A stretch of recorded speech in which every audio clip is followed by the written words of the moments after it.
feel like, so if you Google your name right now, Hmm. it's just trade rumors. There's like literally four teams on the front page, four different teams on the front page. Rumor Bradley Beal, rumor Bradley Beal. And this is not new for you. Right. I mean, Right. your name's always brought up. And who knows if your name's being brought up by the other teams that want you? Because I feel like you're the type of player that could fit in anywhere and do what you Hmm. do and be great anywhere. Um, how much of that is a distraction in your day to day life? The reason I'm asking is like when there's like something on clutch points on IG, like me to the Right. Lakers, my dad will like send me the link, and I'm like, that's not a real thing. But if it's happening every day, at some point, I assume your family members are like, Brad, just call me when it's real. Oh, 100%. Like it's more, it kind of freaks them out more than it does me because they're like, okay, you're not talking to me. You're not saying anything. What's going on? So it's more, it's more like, okay, like they think it's more or less real. And a lot of it, I mean, teams are trying. A lot of them are calling. A lot of them are inquiring and putting packages together and trying to see if they can get me. Like that's not a secret. They've been doing that for the last couple years. So in my view, it's I don't view it as a distraction. It's kind of a sign of respect and motivational too, to just keep doing what you're doing, keep playing hard, keep being the professional that you are because people like that. People are gravitating towards you. So, understand what you have here, but understand that you're wanted elsewhere too. So just understanding your value and appreciating it. I think as a player, I've never really been involved in trade rumors other than the one time I got traded, which was the last year of my deal in Orlando, my seventh year in Orlando, and knew I was going to be a free agent and they were rebuilding. And, Right. I told them I was open to staying and there was no rush to trade me and whatever. I had such a hard time compartmentalizing that during that month prior to the trade deadline. Like it I don't know if it's my inability to deal with uncertainty, but it just bled Hmm. into my life so much. And I wasn't. Hmm. It felt like a cloud a little bit hanging over, Yeah. and at times it affected me on the court. And by and large, it's never affected you on the court. Hmm.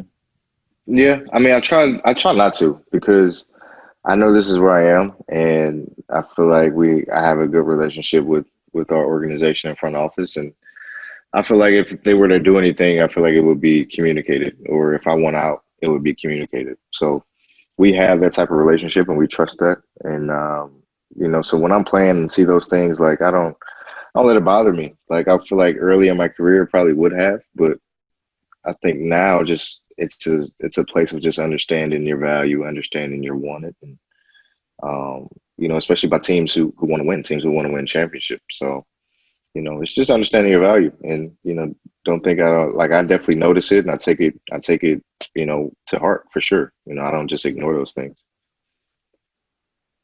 I want to go back to a night in January of 2014, and honestly, this night helped my career so much. So I was playing in my first year with the Clippers, and you were playing. I think it was your second year with the Second year. Wizards. Yeah, 2013, 2014 was your second year. We played a January game at Staples Center, and you and I started. We went after it a little bit in the fourth quarter, but it was my first time guarding what I call the throw and go. Other people call it chase action. Hmm. And I was like, "Holy!" So you and Nene, you do like a banana cut to the top of the key. You guys would be in a Yep. horns formation, and then the other big would clear out, and you and Nene would just play a 2-man game. You'd throw the ball Yep. and then just go get it. And I was like, Yep. "Holy shit, this is so hard to guard." So I So went to hard to Blake and guard. DJ, and I was like, "Yo, I'm gonna start doing this with you." And now it's so prevalent throughout the league. But It's you were it's the first ran guy. You were everywhere. the first guy that I saw doing it. Where'd you get that from? You know what's crazy? So I remember the name of his Box Power. It was one of them. It was always our go-to in the fourth. But it honestly just it was something Randy Whitman drew up in Sam Cassell. Like they were really adamant on just clearing out a side and letting me and Nene work at the end of games. Because of you couldn't go under any ball, any DHO, or I was going to shoot a mid-range jumper, pull up, or a little floater in the paint, or dump it to Nene. or Nene would ball fake it a lot and just keep it and go to the hoop. So we would just kill on that. And I think we ran it in practice one time and ran it and ran it and ran it, and other team couldn't stop it. And then we ran it in the game, and it was like, okay, this is our go-to. This, like, we scored. That was like our highest scoring play for sure, and it was our go-to in the fourth. But I think watching JJ, watching you, just watching you come off your screens, um, watching Ray Allen, watching Rip, and seeing how you guys move without the ball, because that's all it is.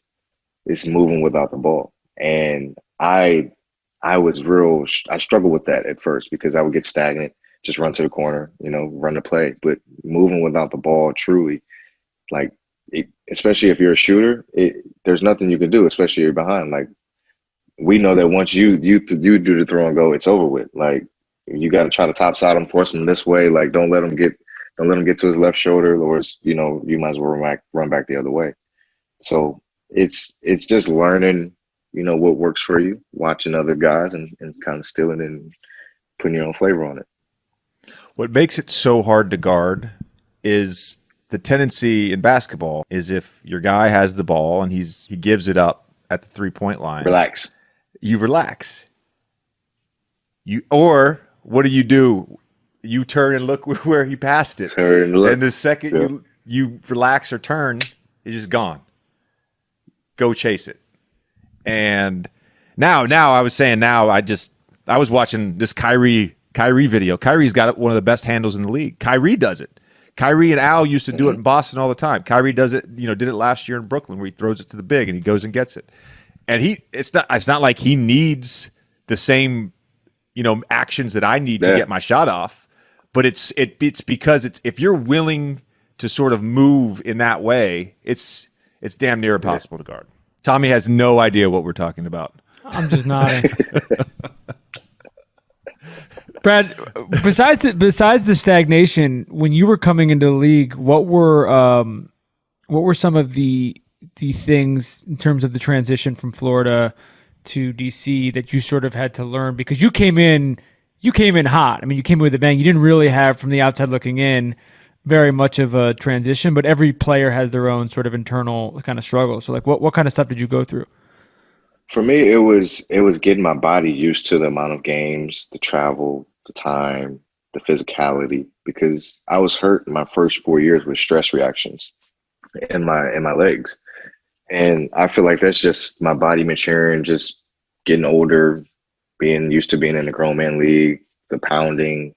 And a lot of it too was my workout regimens. Like, I cut down the amount of times I worked out. Like, I was a maniac. I would work out 2 or 3 times a day, lift, like, go practice, go back to the gym, like, just constantly on my body. And I was just tearing it down. And I eventually just got to the point to where, no, when summer hits, season's over, I'm resting. I am literally not touching the ball for a month or 2. I'm resting my body, and then I'll pick it back up. And then I legitimately gathered and grew that routine and found a comfortable one to where every summer, okay, I'm working out at this time, I'm finishing here right into camp. And that's been beneficial, but it's definitely a learning experience for me. But I would say the pounding, the timing, flights, all that, just getting my body used to the league. You had like the stress reaction, the stress fracture in one or both of your legs. Is that right? Yeah, so it was 6. So I had it in my fibulas. So the fibulas are the outside bones, right? And they're non-weight bearing. So you shouldn't get them in these bones. But it was my gait and how I was moving. My movements were wrong. My hips were off. And so I literally had to get whole new gait analysis.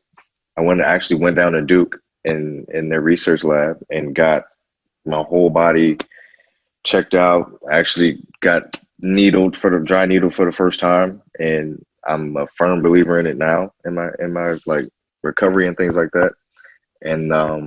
And just really just looked at my body, how I was moving. Am I putting more pressure on one side than the other? Am I really balanced? Do I favor one side or not? And that's what ended up being. So once I had a stress reaction on the right side, I would favor the left side because it hurt like hell, work on the inside. So put it on the other side, boom, stress reaction on this side. So it flip-flopped literally 2 times on each side. And ever since then, I think it was my 5th year, right as I signed my contract, I went on a totally different routine regimen. We hired a new PT guy.